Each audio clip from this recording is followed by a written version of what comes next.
Welcome, welcome. Just going to wait 1 minute as people join us this evening. So welcome to Women's Way's 15th Annual Book Prize. We are delighted you decided to spend some time with us in honor of women authors who address issues that directly impact the health, rights, opportunities, dignity, and freedom of women and girls. When we refer to women and girls, we mean cis and trans women and girls, femmes, and those who identify as gender expansive, non-binary, and or gender non-conforming. While we acknowledge that this language will never be enough to encapsulate all the people we center in our work, we want to affirm the full breadth of gender expansiveness and reject cis sexism. So I'm Diane Corman-Levy, the Chief Disruptor of Women's Way, the Philadelphia region's leading nonprofit organization dedicated to the advancement of women and girls and gender and racial equity. We focus on four issue areas that impact the lives of women and girls. We work to decrease gender-based violence, protect reproductive freedom and justice, improve economic security of women, and foster leadership development of women and girls. And you're all here for the book prize. And the Women's Book Prize has been an integral part of our history. It was established in 2007 by Ernesta Drinker Ballard, a Women's Way founder, first president of the board of directors, and an extraordinary champion for women and girls. Each year, we honor a woman or gender-expansive author or co-author for their work in advancing the dialogue about issues impacting women and girls. I want to thank a few individuals who made tonight's event possible. Thanks to the members of the book selection committee who volunteered their time, and a special thanks to Jessica Muslin, our Chief Impact Officer at Women's Way, who spearheaded and coordinated both the book selection process and tonight's event. So how did we get here? How do we pick the winning author? Well, the winner of the book prize is determined by a selection committee composed of volunteers. Women's Way does an open call for book nominations from our community following a set of nomination guidelines. One criterion is that books must address at least one of the following issues: equity, safety, self-sufficiency, reproductive justice, women's leadership, or women's history. Once the books are nominated, committee members read the books and then engage in a review process that leads to the winning book and author. Over the past 14 years, we have honored outstanding authors such as Janet Mock for Redefining Realness, My Path to Womanhood, Identity, Love, and so much more. Ijoma Oluo for her book, So You Want to Talk About Race, and Imbolo Embu for How Beautiful We Were. Tonight, we are thrilled to be honoring another outstanding author, Casey Parks, for her book, Diary of a Misfit. Congrats, Casey. Casey Parks is a Washington Post reporter who covers gender and family issues. She spent a decade at the Oregonian, where she wrote about race and LGBTQ+ issues and was a finalist for the Livingston Award. Her articles have appeared in the New York Times Magazine, The New Yorker, Oxford American, ESPN, USA Today, and The Nation. Her memoir, Diary of a Misfit, was named one of the best books of 2022 by the Washington Post, Boston Globe, Booklist, Kirkus Reviews, and New York Public Library, and it won the 2023 Oregon Book Award. A former Spencer Fellow at Columbia University, Casey lives in Portland, Oregon. This is the beauty of Zoom meetings, so you don't have to travel to Philadelphia to do this. So about Diary of a Misfit. When Casey Parks came out as a lesbian in college back in 2002, she assumed her life in the South was over. Her mother shunned her, and her pastor asked God to kill her. But then Parks' grandmother, a stern conservative who grew up picking cotton, pulled her aside and revealed a startling secret. I grew up across the street from a woman who lived as a man, and then implored Casey to find out what happened to him. Diary of a Misfit is the story of Parks' life-changing journey to unravel the mystery of Roy Hutchins, the small-town country singer from her grandmother's youth, all while confronting ghosts of her own. With an enormous heart and unstinting sense of vulnerability, Park writes about finding oneself through someone else's story and forging connections across the gulfs that divide us. So again, congrats, Casey. I also want to introduce Jeannine A. Cook, who will be our moderator tonight. Jeannine is a writer, educator, strategist, and shopkeeper at Harriett's Bookshop and Ida's Bookshop, which are named for the historic heroines of Harriet Tubman and Ida B. Wells. The sister shops use their collections to celebrate women, authors, women artists, and women activists. Jeannine is a freedom warrior in her own right, committed to peace and justice. Welcome, Jeannine. It's a pleasure to see you again, and thank you for doing this again. So before I hand it off to Jeannine and Casey, a few logistics. Please put any questions that you have in the Q&A at the bottom of your screen at any time during the event. And please ask questions. We want to hear from all of you.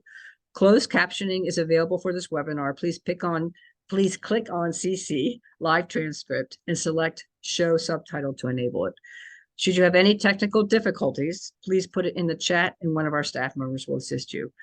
Okay, enough from me. I know you're all here to listen to Casey and Jeannine. So thank you all for attending. And Jeannine, I'll hand it over to you. Thank you so much, Diane. Thank you, Jessica. And to the Women's Way family, thank you for having us back, and thank you for making sure books stay in the conversation. So and for all of you, whoever's here, I can't see everybody who's here. That's the funny thing about Zoom. But whoever is here, we do appreciate you being here with us. And then of course, Casey, thank you so much for being here, and congratulations. Thank you, and thanks for doing this. I know moderating a conversation takes a ton of work, and if people don't realize like how much work it is to like put together a conversation like this, I really appreciate all the work you put in to do it. Yeah, it's really, I want to say it's fun, but it's a different kind of fun, because you gotta, you have to like really think about it and like think of what to ask. Yeah, you're like, and then you don't want to ask, I don't want to ask the questions you get asked all the time, I'm like, come on, I want to like, let's have a real conversation as much as we can. And then I also think of everything as like folding in perfect order, and like, how is it that this, like, why this moment is crossing both of our tables right now, right? Why have we're coming together? So I think that's the perfect order of it all as well. So thank you again. So I always start these conversations and especially with your book, I think it's definitely fitting, but I always start the conversations by honoring ancestors, by thinking about who makes it possible for us to do what we do today. Our bookshops are named for Harriett Tubman, so I definitely always get a chance to call her name. Ada B. Wells, get a chance to call her name. And then, of course, I would love for you to share anybody who you feel like, who make it possible for you to be here today as well. Well, I think Ida made it possible for all of us to be here. I'm as a journalist, like definitely she's someone I look up to as well.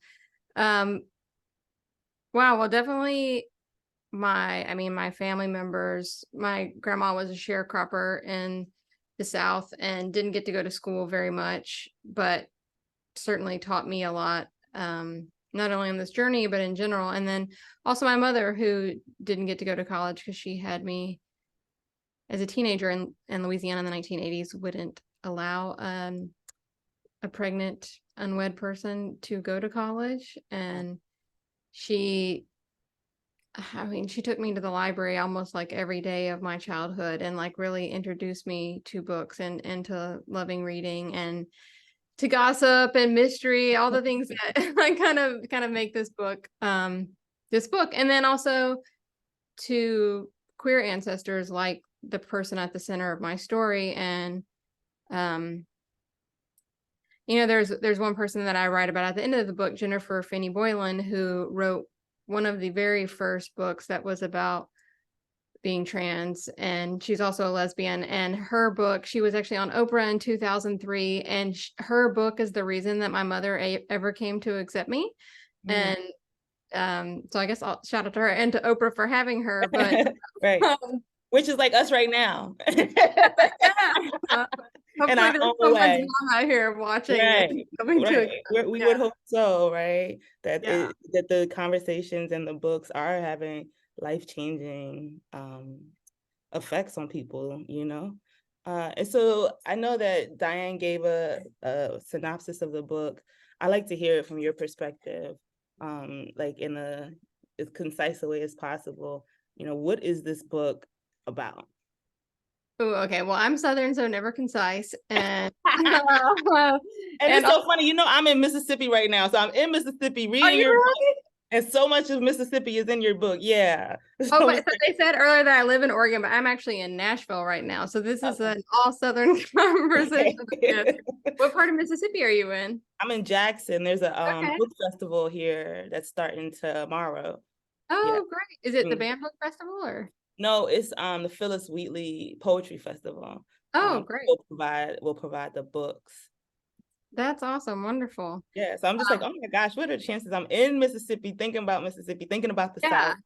Well, the story kind of starts in Jackson, actually. Back in 2002, I kissed a girl in Jackson, and it was life-changing. It was so much better than kissing a boy, and it just felt like this magical, life-reshaping thing to me. I had already suspected before then that I was gay, but it was kind of like I thought Angelina Jolie was hot, and it was kind of like more of a theory. And then I kissed this girl, and I knew like that I never wanted to kiss a boy again. And on Easter Sunday, like a week or two later, I went back home to Monroe, Louisiana to go to church, and they were singing my favorite church song at the time. And it's like one of those super emotional songs that just like moves you. And I started crying, and my mom asked me if I wanted to go to the altar, and I was like, oh, the altar's not gonna fix this. Like, I've already tried. And I wound up telling her that I was gay, and she had like her initial response to it was pretty positive, but then by the end of the night, she had changed her mind. And as Diane said in the intro, she really turned on me at that point. And like, she would write me letters and tell me that thinking of me made her want to throw up. And she enlisted a security guard at my college in Jackson to come and like spy on me to see if I was doing anything gay. And I decided that summer that I would go home and try to prove I wasn't evil. And like part of this was I wanted to go home and like win my family back. Part of it was I was also broke, and I couldn't have like, afforded to stay anywhere on my own. And so, I think this happens for a lot of people, where a lot of queer people, where you have a lot of tension with your family, but you don't really have anywhere to go. Like, queer people tend to earn less money, and I looked pretty gay, and it can be hard to get a job in the South when you look really gay. And at that point, it wasn't illegal to not hire people. So I went home for the summer, and everything kind of came to a head at the 4th of July. Like, an uncle, we had a barbecue, and an uncle was like staring at me over the ribs, and he was like, "You ever heard of Sodom and Gomorrah?" And I grew up in Louisiana in the church, so I had of course heard of Sodom and Gomorrah. And he said, "God destroyed a whole nation to get rid of homosexuality. What makes you think he won't destroy you?" And my mom ran to the bathroom, and my grandma came in, and my mom was crying, and my grandma basically told her that she needed to get over it. She had some choicer words for that. Her exact words were, "Some people eat hot dogs and some people eat fish," which is way too crass of a sentence to hear from your grandma. I'm sure she chose those intentionally. But after that little bit of wisdom, she pulled me aside and said, this is 2002, so the terminology was a lot different, and she was 70, so different generation. But she said, "I grew up across the street from a woman who lived as a man." And I was like, what? Like, this, right. Like, what happened? Did they like tar and feather this person in the center of town? Right. And she was like, no, like, everybody loved Roy. And to my little 18-year-old brain, that was just mind-blowing. Like, I did not believe that there was anywhere in the world, especially my world. Like, my world was Louisiana and Mississippi at that point. I wasn't capable of fully envisioning something beyond our little patches that we had. To think that there was a place where you could be yourself and be loved was just, I really held on to that for a long time. And that day she told me that this guy, his name was Roy. He was about 5 foot tall. He mowed everybody's lawns, and he played country music on his porch. And actually, the night that she moved to town. So she grew up in this little town called Delhi, Louisiana. And she actually moved there because in the 1950s, sharecropping got mechanized. So they brought in basically like huge tractors to replace people. And so everyone who worked in sharecropping got put out of their jobs. And so Delhi had just found oil. So it was kind of becoming a city.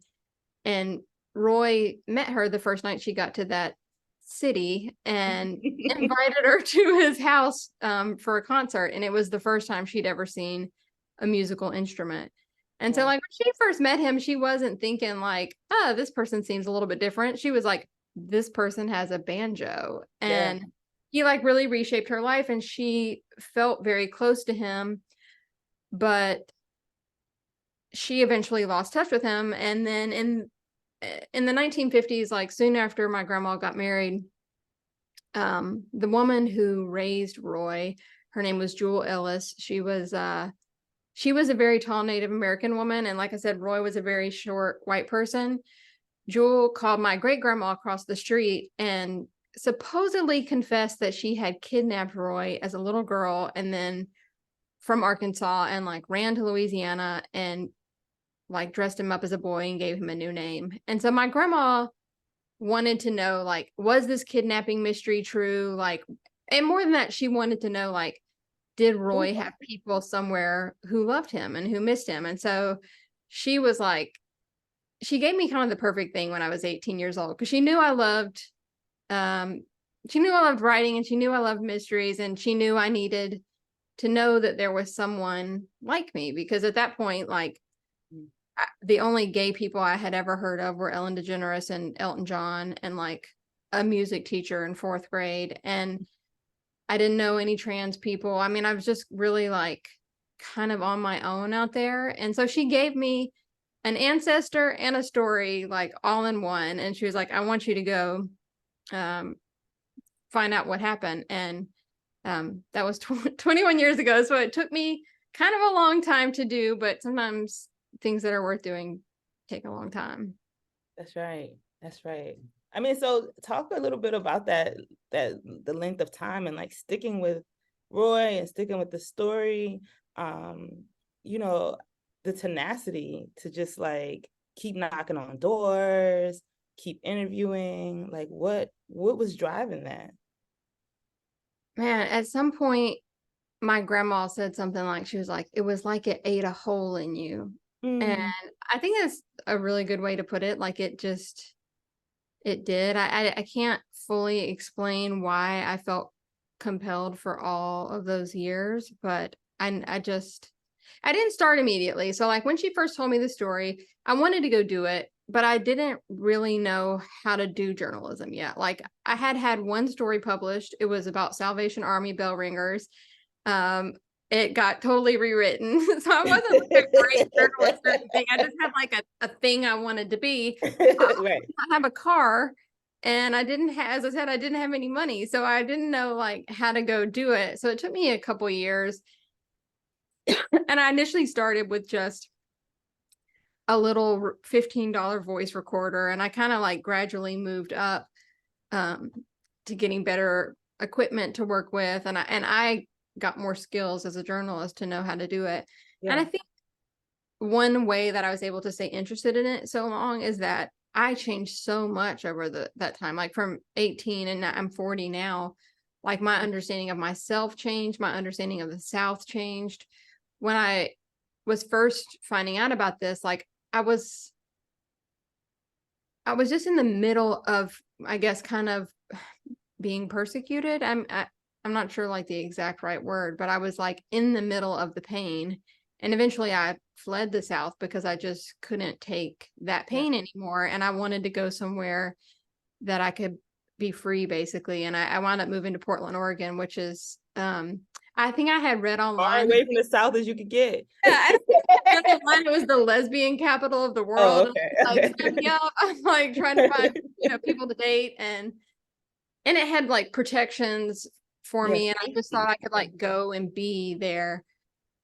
And initially I had like, I wasn't that curious about the place when I first started going back. I was just interested in the story. And then as I started to go back, like I started to long for home more. And so I kind of was coming at it with like I had kind of run out of things that I could learn about Roy, but then I became more interested in the town and like, how did the town get this way? And then there's just so many, one reason it's hard for me to like say what the book is about is there's so many things that it's about. Like I try to sometimes say it's like a fruit salad of Southern issues. But I would get interested in like a new subject. Like I said, my grandma was a sharecropper. So I would spend a long time just learning about sharecropping and like looking up old almanacs to see how many sharecroppers there were, or reading books about the first tractor that they used to pick cotton was actually in Mississippi in Clarksdale. So I like read a book on like that machine coming to town and everyone knowing that that they were about to lose their jobs, or looking about how like cotton plants were decimated by the boll weevil. So there was always like a new thing to get interested in, because Roy also picked cotton. Then I also want to know about kind of like who were his ancestors, because he wasn't the first trans man. So then there was Billy Tipton, who was kind of a contemporary of his, who was a jazz singer. There was Alan Hart, who actually had a hysterectomy in Oregon in 1910. Mm. If you Do you look think at Roy the knew? Like, do you think like Roy knew that he had contemporaries? I don't think so. It's something that I wonder about a lot. And I actually tried to trace back to see if there's any way he could have known, because the internet didn't exist. So Right. that wasn't really an option. But Right. someone told me he got the newspaper every day. And so I did look up different like famous trans people in the local news. So there's a website called newspapers.com that has all the newspapers digitized. So you can see what ran in the paper. And the local newspaper did run a story when Billy Tipton died in the 1980s. And if Roy read them, they were not positive articles. They were very much enforced whatever. Yeah, they were very much like, she was telling a lie, like she was a he, like they were very like circus like. So if he did read them, I don't think that he would have read them thinking like, I have a community. I think he would have read them thinking, I'm a freak, or people hate me. Yeah. Or like that one where he talks about just like constantly praying for something different, right? Like, yeah. At some point along the way, somebody gave us his old Bible, which is a very interesting way to get to know someone. Like he had taken notes in the margins and stuff, and it's this shared text, and it's interesting to see what people bring to it. But one of the things he had written in there was, when we get to heaven, we get a new body, and we don't take this one with us. And he seemed to like really be pinning a lot of hopes on the afterlife. Which is religion anyway. Right. Yeah, I mean my mom did the same thing. My mom was hoping for a mansion in the sky. So. Yeah, I mean, because like you give us that too, and I love that you say that it's hard, because this is a book about, it's just so layered, right? It is that fruit salad, and so we can talk about religion because it's a through line. We can talk about drug abuse because it's a through line. We can talk about like lack of empathy, because it's a through line. But I do want to go to religion because you brought it up, and I was like, you look at us, you might not know that we have like so many things in common. I was also raised in a Pentecostal church. I was also raised in, I was raised in the South, so there's all of these things that I was just like, yeah, that's my people. My people were sharecroppers, like, it's like poverty, we don't talk about it in that same way when we look at each other, because there's like a idea that you must be different simply because of the way we look. But anyway, on religion. So talk a little bit about the role that religion plays in the book, and then also in our current society, right? I think for me, so many of the people who are hate-filled or who spew hate, and even if they're not spewing the hate on quote unquote on purpose, it comes from like their belief that God is telling them to, right? That God is that's their righteous indignation or their righteous responsibility in some way. So can you talk a little bit about that, the role of religion in the book? Yeah, well, I mean, you mentioned poverty. I think religion and poverty and oftentimes can be connected because, like I said, my mother did hold on to it as the promise of like, this life that you have now, this life that sucks, this is not your real life. Like, you are getting a better life. And if you give 10% of your meager earnings to the church, like manna is going to rain down from heaven and you are going to be rewarded. And it doesn't matter that that never came true. Like, there's still the like hoping for it. It's like almost like a crafty soap opera where they keep getting you with like a new twist and like you're going to keep hanging on for next season. My mom didn't grow up super religious, but she found it at a very down time in her life. Her boyfriend had died by suicide, and an oak tree had fallen at his funeral and hit her on the head, and she had been given Percocet at the hospital for her for the injury. And in the hospital, she watched the 700 Club, which was a really big religious TV show back in the day. And they both kind of gave her this like transporting feeling at a time when she had no power whatsoever. As I said, she soon got pregnant with me. She was very smart, but she had no opportunities. And also, as you could probably attest, if you grew up in a Pentecostal church, those churches are fun. Like, my parents had no money for entertainment, and those churches are fun. Yeah, we were in church like Monday, Wednesday, Friday. It was Monday. Yeah. And then there was like prayer, like prayer hour. You could be in church at any point. So church, it was your family, and it was also your community. It was also like the only place where you really went, Yeah. For a lot of my life too, it was like a mutual support system. Like, my father was in the military, so he went away to war. So there was this time where our whole community had no men around, and so church was kind of like a scaffold to like help all of these impoverished women stay together. Like, you'd switch casseroles or now, yes, as you said, with that comes along certain beliefs that certain groups of people are wrong. And the version of church that I grew up with was less focused on giving back to the community, or like it was not really a Christianity in the form of Jesus's ministry, I would say. So like, if you read the New Testament, like, Jesus is usually hanging out with outcasts of society. Like, he's not a judgmental. Yeah, the misfits, the poor, the people that others misunderstand or have judged for sometimes for sex stuff. That was not the church I grew up in. It was much more of a fear-based church where you have to follow certain rules so that you don't go to hell. And I think that kind of fear sometimes depends on a hierarchy of like finding people who are worse than you to channel your hatred toward. And there was also like, there are some Bible verses that people have picked out to bolster those claims. And I didn't really understand till much later in life that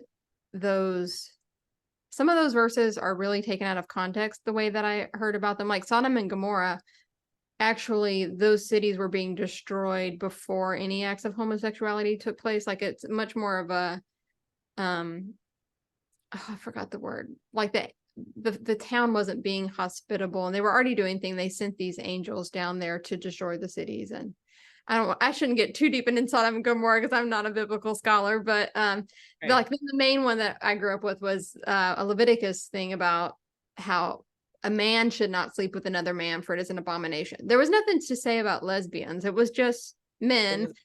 Very specific. Yeah, when I looked at it later in life, I was like, wait, there's a lot of stuff you can't do in Leviticus. Like, you can't eat shrimp, which we definitely in Louisiana get down on some shrimp. So you can't have a rounded beard, like the picking and choosing.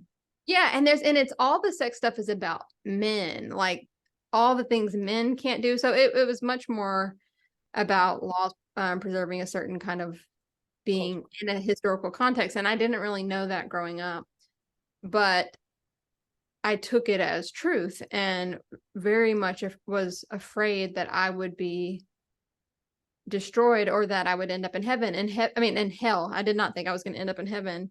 And hell to me was a very real place as a young person. Like, my mother would give me very detailed descriptions of what would happen.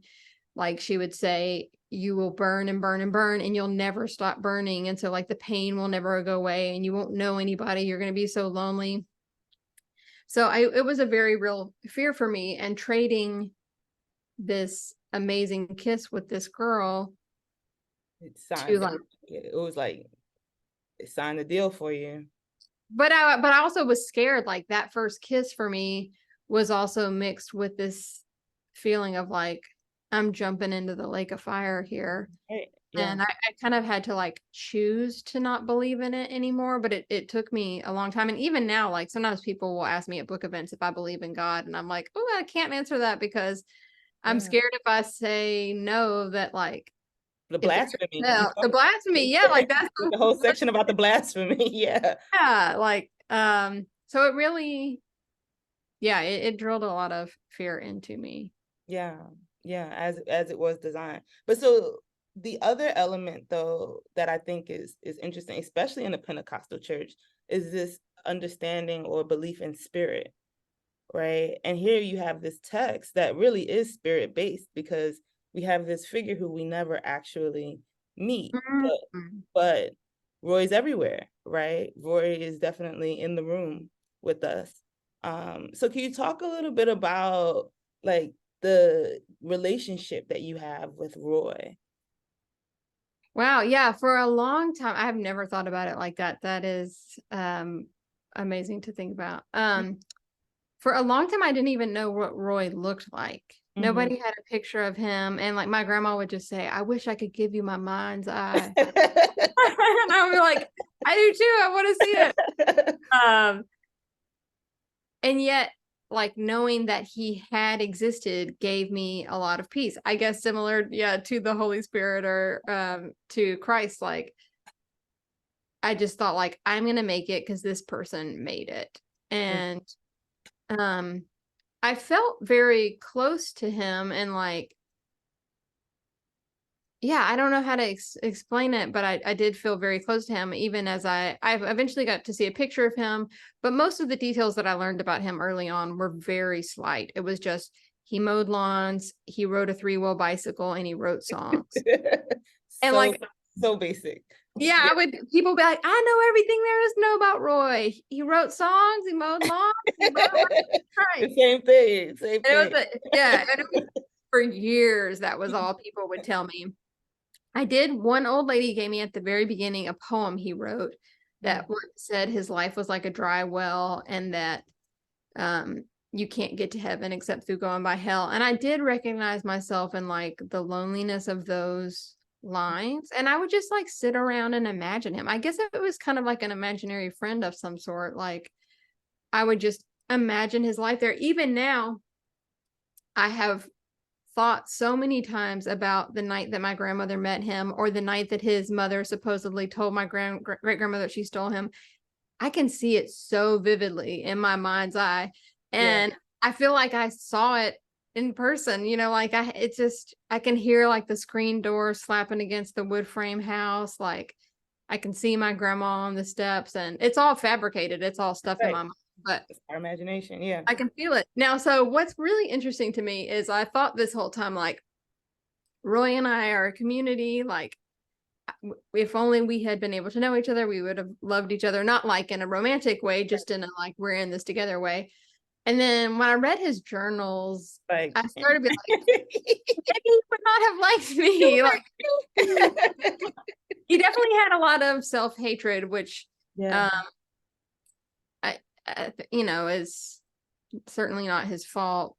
But I don't know that he would have been able to overcome that to accept me. And sometimes when people have really strong internalized homophobia or transphobia, they are much more angry to other people who reveal that in themselves. I mean, I think you've seen that sometimes with lawmakers who pass that, the most egregious legislation, then it later comes out that they were in the closet or, and Roy wasn't obviously doing anything like that, but his journals were judgmental toward men who dressed like women. He was very hateful of himself in a way that never dissipated. Like I certainly had those feelings when I was 18, and I did also beg God to take it away. But over time, as I came to know other people, I was able to move beyond that, but he lived till 80 and he never, I don't think, got over it. Yeah, that's what I love about Pam, because I feel like Pam, generationally, she bridges a gap between you and Roy. Yeah. And she says for us, you know, it's possible to get past it, but you can go a long time. You can go a long time internalizing that hate, or like saying, I'm gonna put off what's best for me.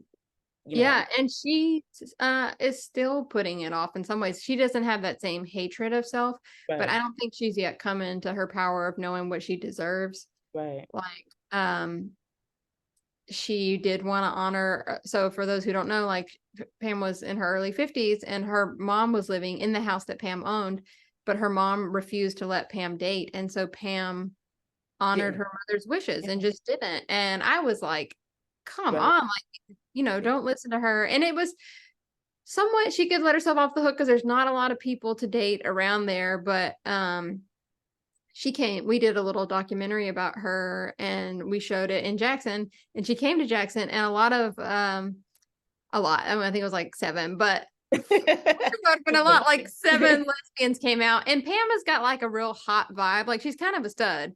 And the women there were like, hey, Pam, you know, everybody's like, oh, Pam, come on, let's get you hooked up with one of these women. And she was like, oh, no, I can't. And Jackson to Delphi is only 45 minutes. So, like, that's doable for love.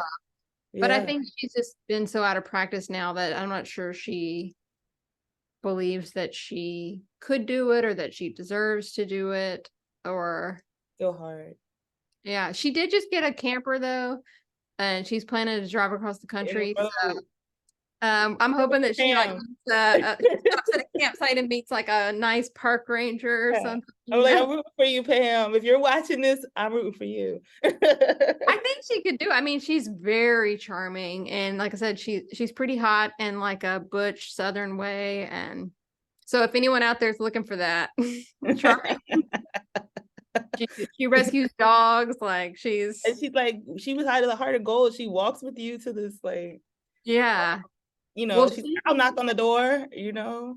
She's so sweet, and she tried she tried for years to help me with this story. And she also is great gift giver. Like she got me the day my book came out, she like got me a personalized t-shirt made with the book on the t-shirt, like the cover of the book on the t-shirt.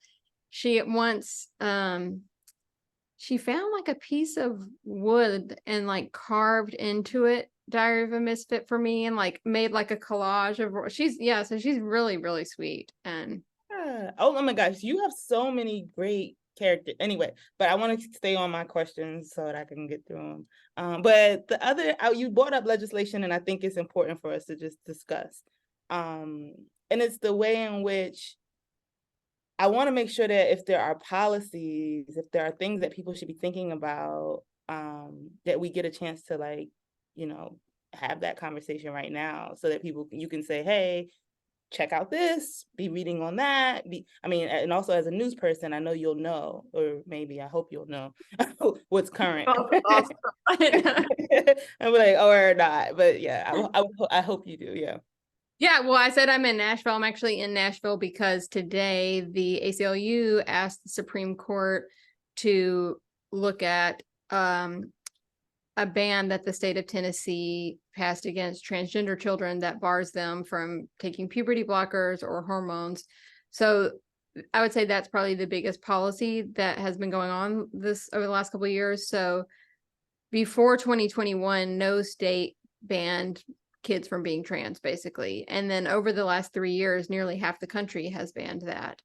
Mm-hmm. And again, it's people who often believe they're doing this from a biblical perspective, and they feel like this is what God would want them to do. And there are people who believe that they are protecting children. Sometimes some of the people believe that, and some of the people I think are using this as a political tool to get people to the polls. And that's not me being biased. They're quite open about that they see this as a way to get people fired up now that they can't use abortion or same-sex marriage in the same ways that they have been able to drive people to the polls in the past.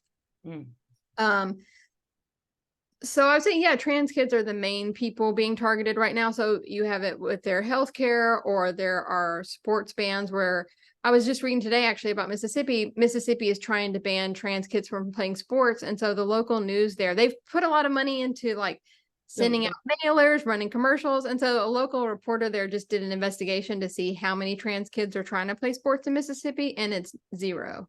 Wow. There's no kids playing at all. And Because it's political. It's yeah, political. it's like a way to signal like what side you're on, and hopefully that will turn into results in the 2024 election. Then you also have people being banned from bathrooms. Now, over the last year, that's really evolved from just being targeted toward children to then going against transgender adults as well. So Florida has passed or attempted to pass a variety of bills targeting transgender adults. The Missouri Attorney General last year tried to ban all transgender adults from getting medical care related to gender transition. Kansas tried to ban all trans women from bathrooms last year. So it's really, and I would expect probably next year that will continue, where they will begin to target adults. And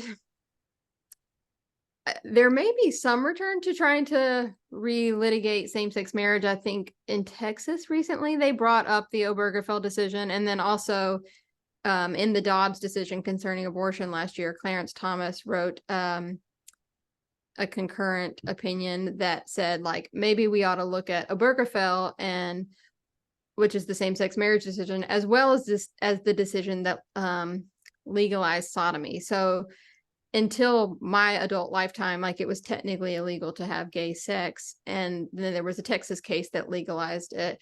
And Clarence Thomas said, well, like, if Dobbs has shown that this isn't part of our country's history, like, maybe we need to look back at same-sex marriage and gay sex as well. So Clarence Thomas tends to be on the far right side of the court's decisions, but I would imagine that people will try to just seeing, yeah, I think people will try it. I have no idea if it will make it to policy or anything, but people are already mentioning it in ways.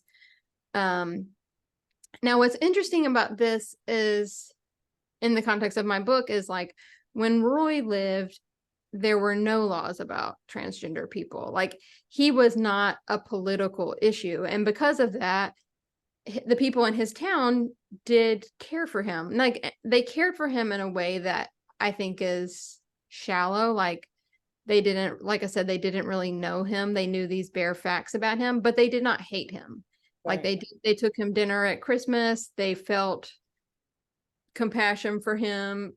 Definitely wasn't politicized. Yeah.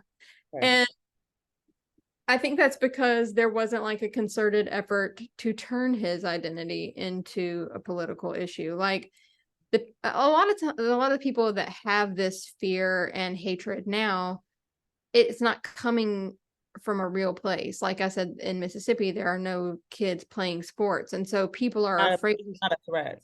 Yeah, that's not happening. But right. There's an effort to make you believe that it's happening and is a threat to you. I mean, and you see, for us in the book world, of course, you see how it is definitely making the banning of books a part of the issue. It's like, okay, well, if we can say that books about a certain topic are not allowed, then we're allowed to ban certain books, and then you slowly ban more and more and more and more books as a result of trying to. It is wild how, like, libraries have become really a ground zero over the last few years. And bookstores. I just had a friend say that they're working on like trying to like hire private security because their bookstore is under constant threat. In Philly, you know, one of the bookstores, their windows were busted however many times during the uprisings. Our bookshop as well, we had people who would come and stand out front just so that they wouldn't break our glass. So it's very interesting how the bookshop, bookstore, library, book spaces become these, which you would think are like the most peaceful spaces in the world, are also now like, you know, war ground in a way. Yeah. Okay. So now you're out you're touring, you're talking to people about the book all the time, but it's a really personal book. right? It's like, I don't know. It's one of the most personal books I've read, and personal in that we're reading people's journals, personal in that we're hearing firsthand accounts, and then personal in that you're sharing, deeply from your own lens, and, have the pen, you have the ability to articulate your emotions in writing very strongly. So how are you doing that, and having these conversations about your mother and being on the road, like having these really personal, private, making these like private moments very public? Yeah, it is very hard. When I wrote the book, I wasn't really considering anybody reading it.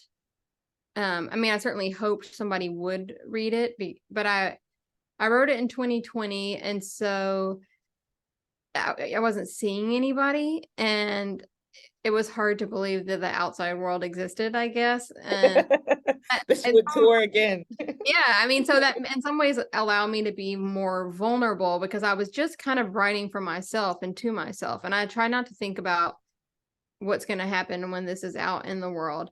Now, unfortunately, when you write a book, there is a year between when you turn it in and when it comes out. And so in that year, then you have lots of time to think about, like, oh my God, why did I put this in there? Like, this is going to be out there for anyone to read. Forever, ever, yeah. And I think when the book, well, when the book first came out, I did have like a little bit of a mental health breakdown, because I just was completely unprepared for what it feels like to publish a memoir. And like that first month that it came out, I probably did like 40 radio interviews, and they all wanted to ask about my mom. And who, for the people who maybe haven't read it, my mom struggled with pain pill addiction her whole life, and she died 5 years ago. And I didn't take any time off work, and so I would just be doing them in the middle of the workday and then going back to work. And it just, in order to answer it honestly, it just takes a lot. And I kind of navigate my day-to-day life by trying not to think about my mom or various traumas. I mean, sometimes it comes up, like something happens and I just can't help but respond to it. But I try, to have a little bit of a wall up over my heart just so I can function. And I think you can't write a book with a wall up over your heart. You have to just like let it all down. And then I didn't realize how hard it would be then to go around and talk. So sometimes I'm not being funny really in this talk, but I think it's somewhat easier to be more real when there's not like a audience of people. I'm actually like a really shy person, and so in a big crowd I just get super nervous. So I kind of like turn to a different self where I try to be funny about it, but being funny allows me to be guarded and like not actually be that vulnerable and just be like telling a story. And I'm like, I'm performing my life for you, I'm not actually feeling it. And sometimes I can do it and sometimes I can't. And unfortunately, you just have to show up if you've already been booked for something, and you have to be ready to do it, whether you are or not. Yeah, But I will say, oh, go ahead. No, go ahead. Well, I've met a lot of people over the course of touring for the book, and they've shared a lot with them of themselves with me, and that I'm much more comfortable with that. As a journalist, that's my whole job. But it does make it more worth it to me to be like, oh, okay, this was for something. It is incredibly difficult to put yourself out there in the world, but I do think that at least 15 people or so connected to it, and like probably more, but that does make it feel like it was worth doing. Oh yeah, definitely. I appreciate it. I know that, I mean, as a writer, as a reader, I know that it's a lot. And then I'm like, and here I am even, right, picking at it. But I do want you to know that I appreciate what you gave us, because I mean, I was like, I wept into that poem, Roy's poem at the end. Just like took me, I was like, yeah, I feel that deeply. I feel that inside of myself. To that point, actually, it is, I'm saying it's hard, but also what an immense privilege to attempt to get to be known. Like that poem that you're talking about, Roy is basically saying in that poem that I'm going to go through life and in the afterlife, and no one is ever going to know me or miss me. And in some ways, he was right about that. People did not fully know him. And I guess I do feel a little bit of a responsibility to offer myself up in his stead to have people understand what it is like to be a queer person from the South. And wow, like, yes, it's hard, but like, what a gift to get to be known, like fully known, like for all my messiness. There's lots of parts in the book where I mess up, and for the good parts too. Absolutely.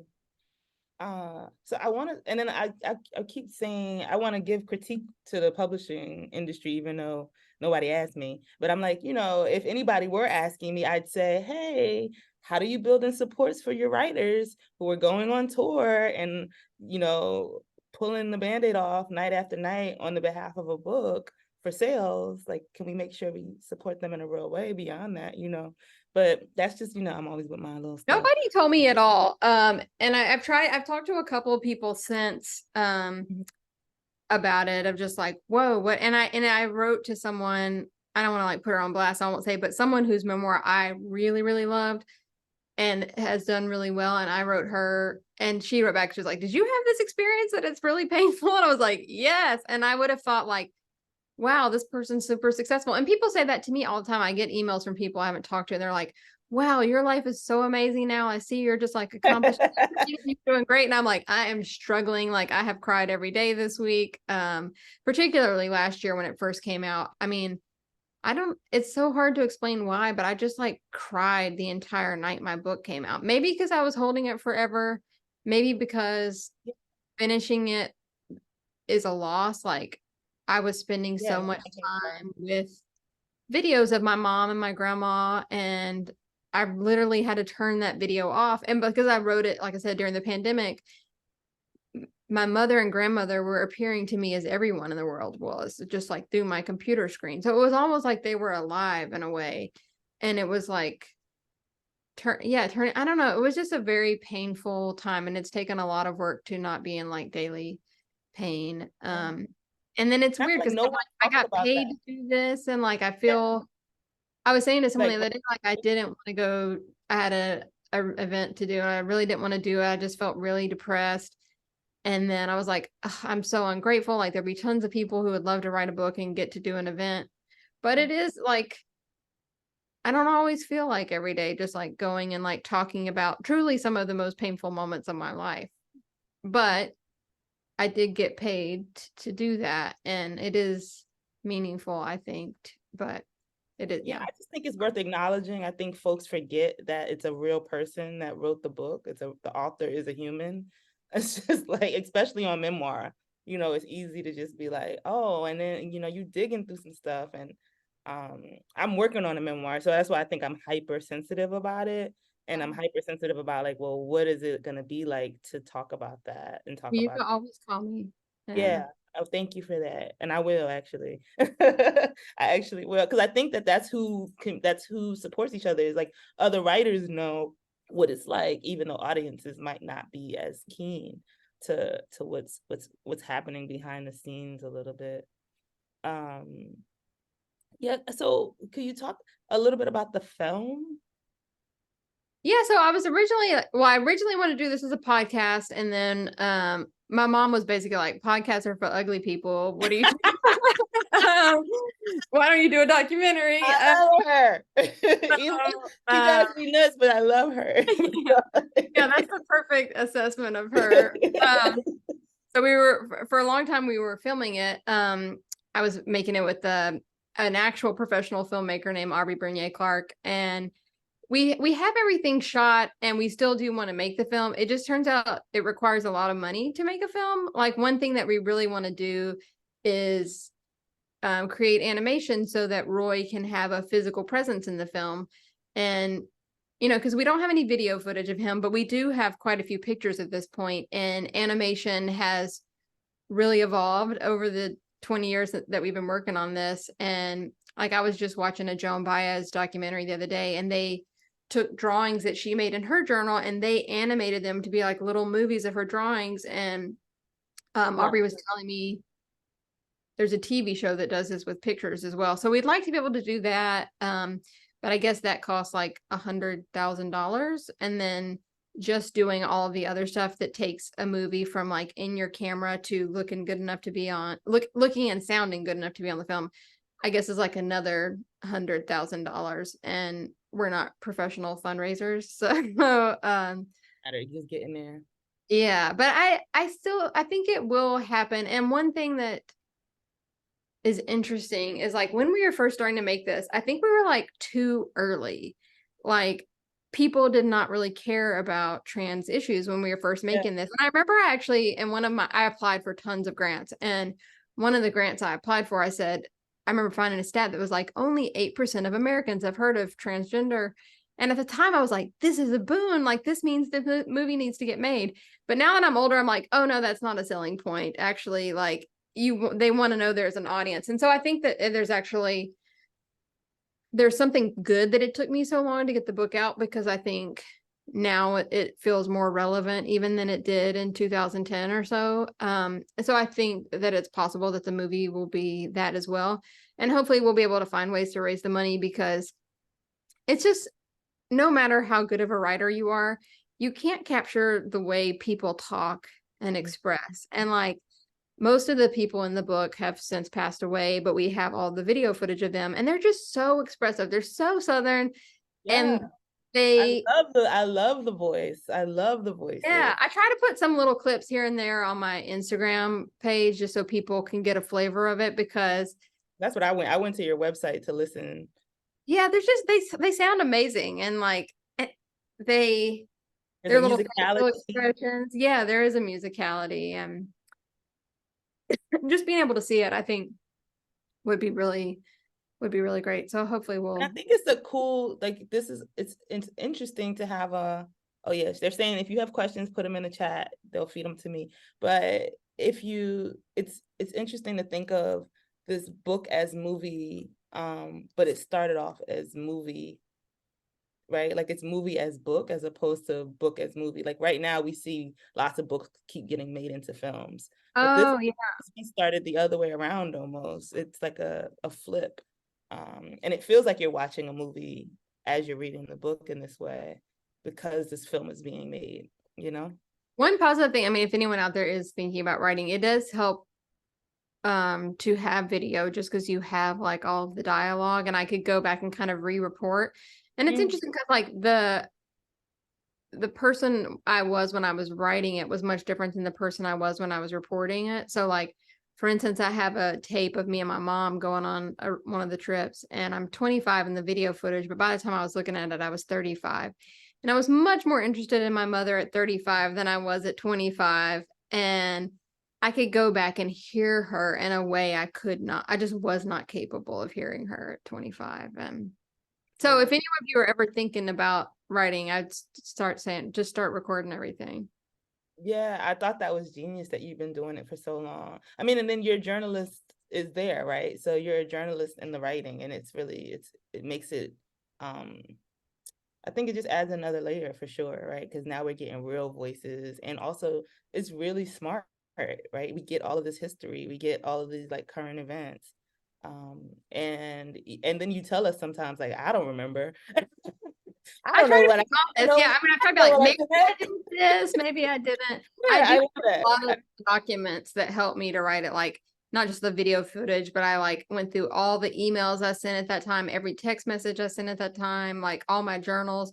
But there's occasionally places where I just don't know, particularly from my childhood, or I remember something, but my dad or brother remembered it differently, or yeah, which is not normal. So what are you writing now? Are you working on anything? Or are you touring? Is it just touring, or like? Yeah, I'm mostly just doing my day job at the Washington Post, which is, keeps me writing pretty regularly. I cover gender, so it's been a pretty busy year for that, just covering all the fallout of these laws. One of the stories that I did recently was in Mississippi, was about Mississippi's law not only forbids kids from accessing hormones in Mississippi, it forbids you from leaving Mississippi to get it.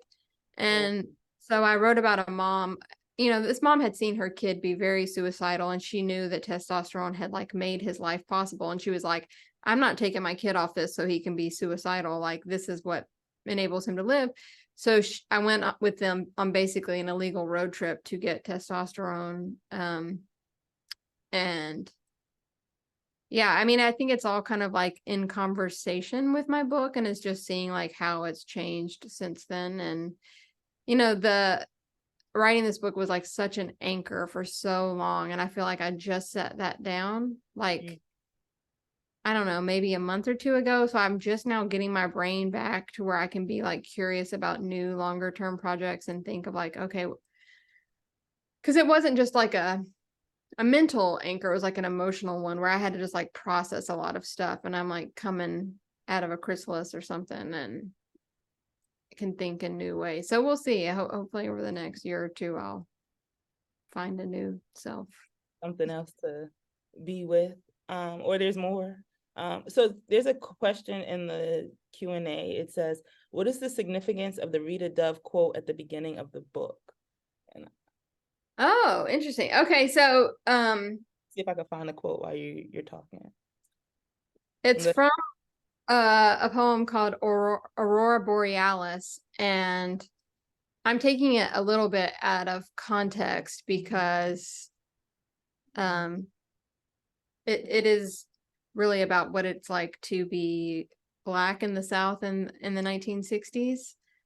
But I do think one cool thing about art sometimes is that it can transcend that, and you can find yourself in other people's stories. And absolutely, I love she's one of my favorite poets of all time, and I've returned to her so many times over the years for different reasons. But the line is, so much for despair, Thomas, go home.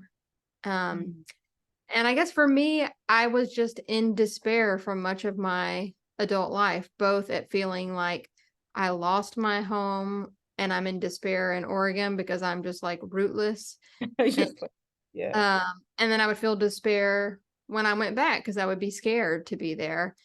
And I guess I would just kind of use that as a pep talk to myself, where I'd just be like, Thomas, go home. Like, you are allowed to go home. It doesn't matter what laws say or what your insides are telling you, like, you can go home. There's another line from that poem that I also love. It's like, this far south, such crippling radiance. I just think that, I mean, she wasn't the poet laureate for nothing. Like, she's so talented. Isn't she getting a big award this year? Oh, really? I didn't know that. So. One of my greatest writing helps in life was a profile of her from 1994 in the Washington Post, and it's about her writing one poem. And I think it takes her 15 years to write the one poem. And it just gave me so much peace, because you read a Rita Dove poem and you're like, I'm never going to be that genius. And I'm probably, I'm never going to be that genius. But I think like a poem, people just jot that off, like that just came out. But to see like, no, the writing that you love takes a million revisions, sometimes a decade and a half of revisions. And seeing that like even Rita Dove, like my goddess, needs 15 years of revision, like, has given me so much peace. Like when I'm on a bad draft, I'm just like, I've got 14 and a half years on you. It's fine. Like, you sat with it. It's okay to sit with it. And I was going to ask you if you had advice for other. I want to say one more thing just about that that poem. It's from a collection, Thomas and Beulah, which is about her grandparents, I think, or it might be about her parents. I can't remember, but I just liked it too, that it was like a piece about ancestors. And well, and then I loved it because it goes with the last line of the book, right? And I'm still returning. And, yeah, like it's very much like bookends, at least for me, right? Another question someone has is, how have you seen Diary of a Misfit change perspectives through your story and Roy's life? Can you talk about the importance of storytelling to disrupt and challenge deeply held narratives? I don't know if it has. I mean, I guess I hope that it has, but I don't know. It can be hard sometimes because people who have a opposing view might not go seek out the book. Right. that's one hard thing about books. Like in my newspaper job, it comes as part of a collective. So like say you're reading the Washington Post, you might get into an article just because you're already there for the Washington Post. But for a book, particularly like a hardback, which costs $28, Are you reinforcing to your audience? Yeah, it might be people who are already open to being okay with you. I do think there have been like some book clubs, and then next week I'm actually going to a college in Indiana where the whole college had to read it. So there may be some of that. About university, but yeah, that's gonna I think that would be cool. I think, at least from hearing from my family members and some people, I think people didn't, even people who like have empathy toward me, maybe didn't realize the fullness of it. I think I also tend to get more people who are interested in like the gay trans aspect of it, where there's a lot of stuff about pain pill addiction in it. And I think and poverty. What was really important to me is I feel like pain pill addiction is often cast in this one certain way where the people aren't really people. And so I really wanted to like show my mother in her full humanity. And to show, I mean, the long tail of it, like she struggled since the early 1980s. So maybe there is, but I'm honestly not sure. I couldn't really speak to that, but I do in general believe in storytelling as a power to introduce people to especially like to not just introduce them, but to give them an intimacy with people that they otherwise aren't going to meet on their own in real life. And I certainly see that through the newspaper all the time. Mm-hmm. Can you talk a little bit about the publishing process? Like, what was that like? Yeah, so one thing that really helped me is I went to graduate school at Columbia University, and there's a book writing class there. And that professor, his name's Sam Friedman, taught us how to write a book proposal, which I would not know how to do on my own. It's a really weird document. It's like 100 pages, and you have to you have to outline your whole book and also like market yourself in it, like say why you should write it. And it's almost like a little college paper where you write like, here's the setting and the theme, and like very different than my normal job. So I'm really grateful to him for teaching me how to write those and how to, I mean, he improved my writing just in general as well. And then he actually introduced me to my agent, Anna Stein. And we initially talked, this is funny, you were asking about the tenacity and knocking on doors. She and I initially talked in August 2018, and I did not have Roy's journals. And she was like, she was very nice and complimentary, but she's like, I don't think you have a book if you don't have the journals. I'm sorry, so I can't represent you. And wow. So I was pretty sad. And then I had an article in the New Yorker magazine, and then agents reached out to me from that. And I talked to a couple of them, but I just didn't like any of them the way that I liked this first agent. So I called her back and I was like, I still don't have the journals, but somebody wants to be my agent, and like, I still like you better. And she was like, okay, I'll represent you if you go back one more time and ask. And miraculously, they gave me the journals that time. So I love that. Yeah. So she also, she does a lot of different kinds of things. She does fiction, but she also represented Tara Westover in Educated. So she has some memoir experience for sure. So she helped me a little bit with the book proposal, and then she sends it around to different publishers. And I think she's pretty renowned for having good taste. So that helps like get her emails read, other people will think that she knows what's up. And then it went to an auction which is like where people submit a variety of bids, and they talk to you on the phone and ask you questions, and they kind of tell you like what they think about the book. And then you can pick, and you don't have to pick the highest money amount. You can pick the person that you most resonate with, or the publisher that you most resonate with. And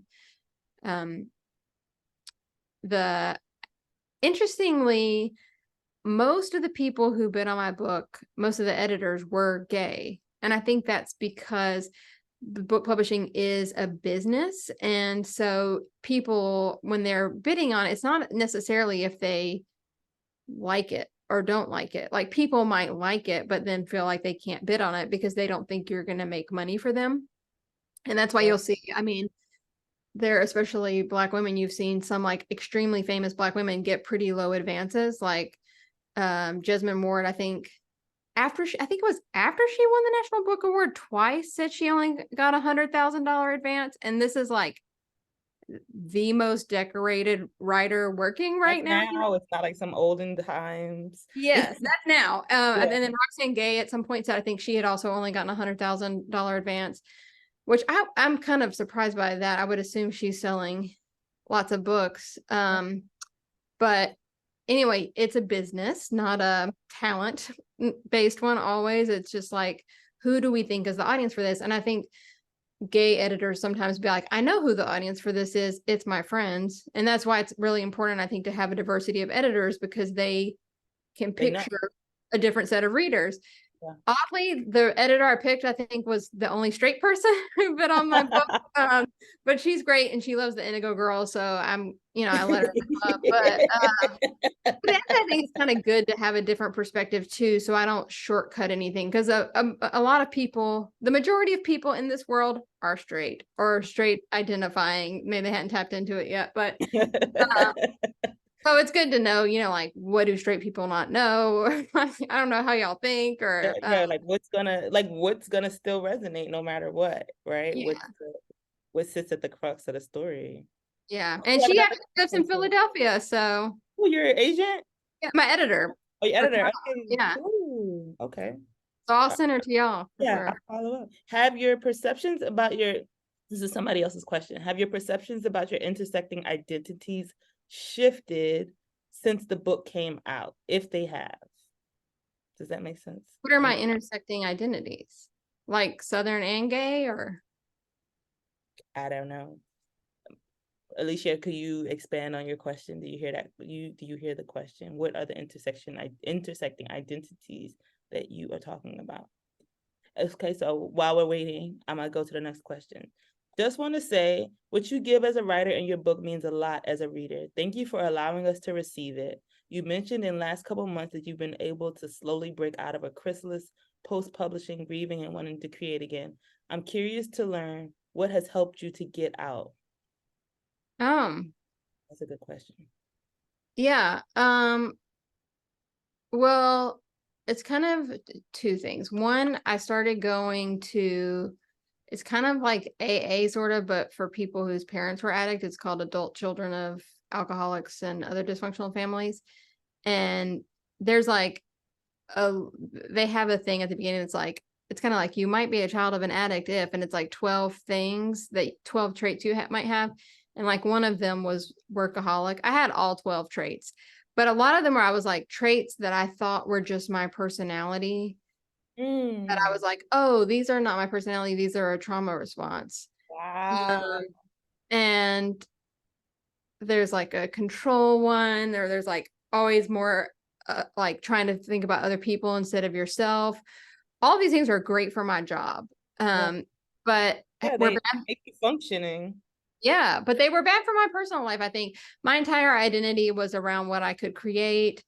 And I just had like a lot of negative self-thoughts. And I think partially through that program, I was able to start opening up to myself as having an identity outside of what I can create, and just like finding self-esteem from other things, or just like being out in nature more, just like letting go of like my tight hold on who I thought I was, and like starting it took probably a year for me to believe it even a tiny bit, and I don't every day, but to just start believing that I'm not bad, or that this, even I could rationally say like, no, I'm not evil, or my mother's addiction wasn't my fault. But I think deep in me, I really believed that I was, and I was just like carrying that. And I think the process of the book like really revealed a lot of that to me, and like stuff I had hidden from myself became more manifest as I wrote the book. And I was just like all churned up, and I didn't know what to do with it. And so I mean, a lot of it is woo-woo stuff that I would never have thought I would be into, but like I started meditating. I like a lot of outdoor stuff. I recently like had this very weird experience where I felt that a single flower loved me. And like by that, I was thinking like the universe loves me and therefore like I will be okay. And I just started to trust that I would be okay, whether anyone reads this book, whether I write an article the way that I want to write it. And yeah, I think I'm just like allowing myself to fail more.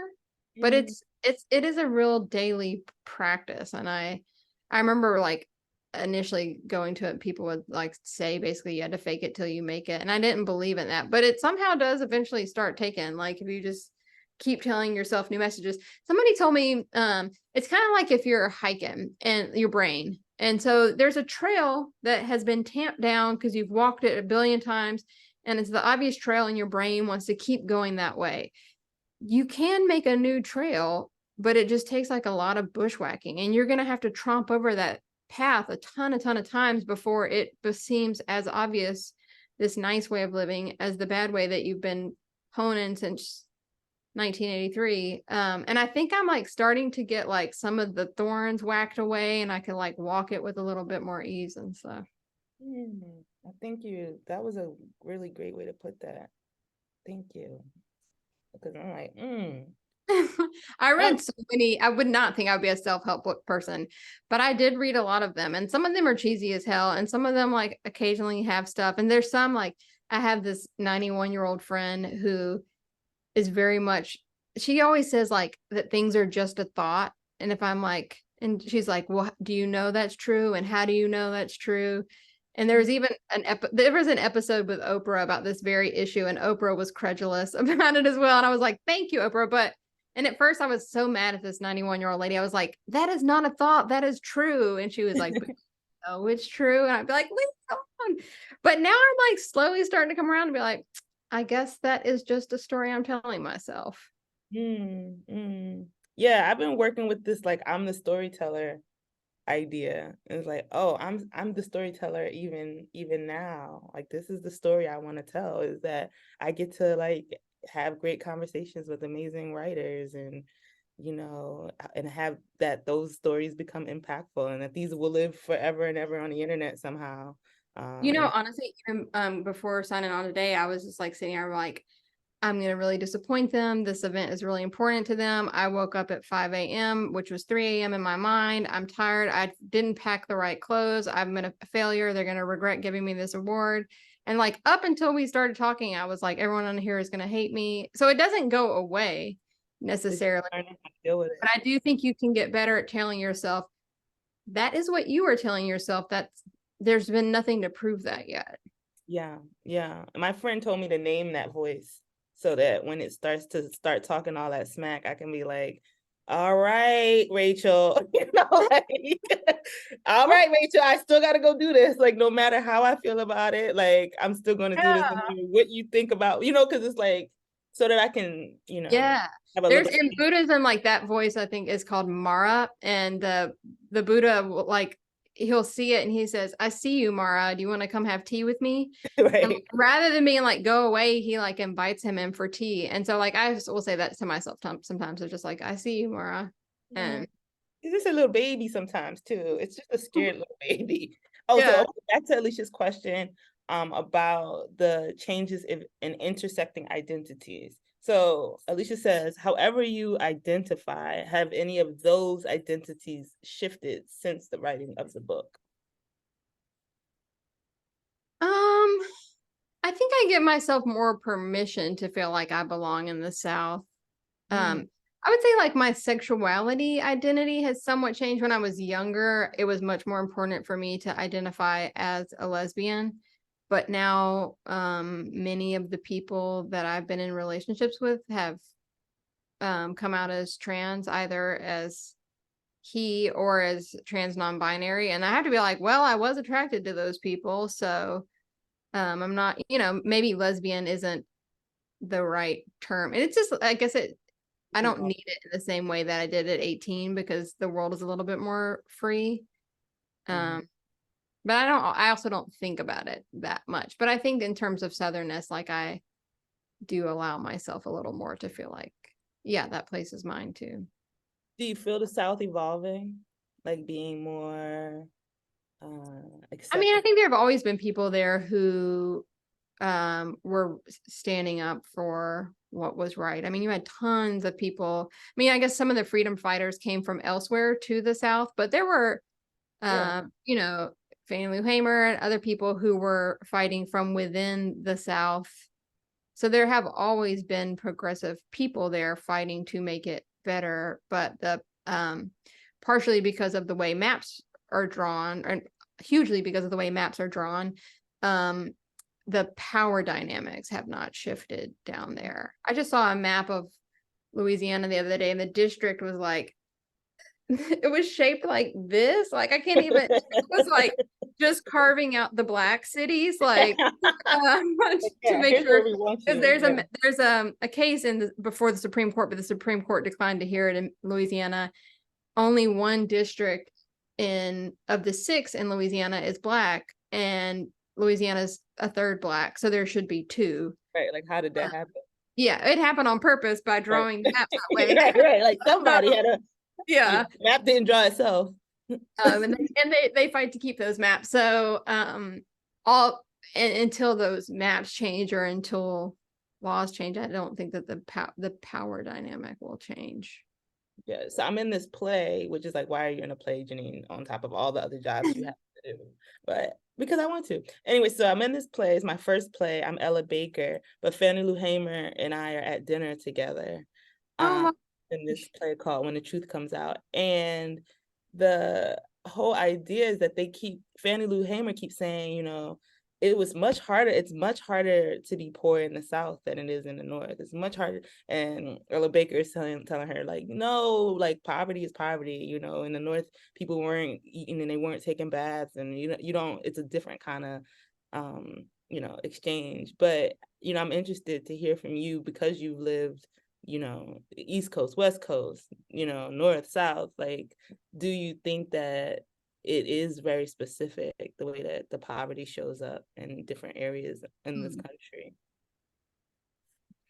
It is. I remember taking my ex-spouse, I took them to my hometown once, and I remember they were like blown away at what poverty looked like in Louisiana versus the West. It was just like because the median income in those areas is already quite low. And I guess you have like some things cost less, but like we would see places that were like completely unhooked up to power or water.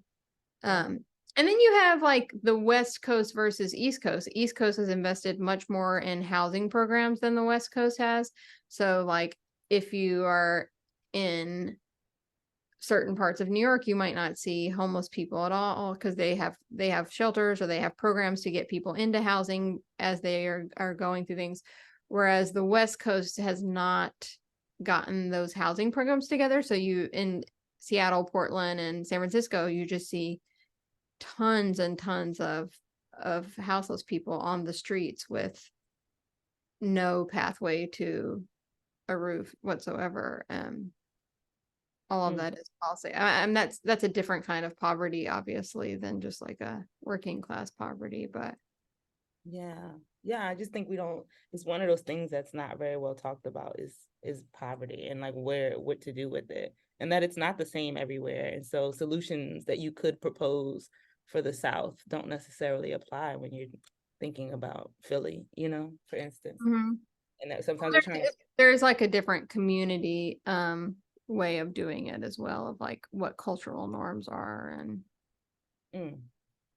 listen, I think I'm getting like because listen, I really, really enjoyed your book. I really do. And I enjoyed talking to you too. So thank you so much. Please stay in touch. Yeah, I was like, we can keep the conversation going. We really appreciate Women's Way. And again, congratulations on your prize. Much, much, much appreciated and well deserved. So I'm glad we can tell Mara she can join us for tea. Thank you so much. it was such a shock to get the award, and like I so look up to the other people who have won it, and it just can't even, I don't see myself like in their same echelon. So really proud to be among them, and y'all really improved my self-esteem a lot. Well, I just want to say thank you both. Jeannine, as always, you're such a wonderful interviewer. You create these spaces that, I don't know, where these honest and open conversations happen. I felt like I was in your living room spying on both of you having this conversation. And Casey, my God, your candor, your openness, your willingness to be vulnerable, this is so inspiring. And if you have not read Casey's book, Diary of a Misfit, please read it. It is so well worth the read. And I encourage you not to buy it from Amazon, but from Harriet's Bookshop. We're all about supporting local businesses that are really struggling against these these conglomerates. So Harriet's Bookstore, Ida's Bookshop are really great bookstores, and we would encourage you to support our local bookstores and support people like Jeannine. So thank you both. Want a Yeah. signed copy? I sign copies Oh. through my local bookstore, Broadway Books. It's queer and woman owned, and I can go over there and write you a note in it. So yeah, awesome. Link us up with them. We want to have as many bookshop cousins as we can get. That's awesome. Thank you, Casey. And we do have a feedback form. We always like to hear from all of you who attend these. We're always trying to improve this, and we take our feedback seriously. So there's a link right there in the chat. And we also have an upcoming Closing the Gender Wealth Gap series, which is on how to build an equitable business ecosystem for women of color entrepreneurs. So that's happening November 29th, and there's a link to that. So again, Casey and Jeannine, thank you again for your time. Really enjoyed this conversation, and I wish you both the best. Have a great evening, everyone, and take care. take care. Bye-bye.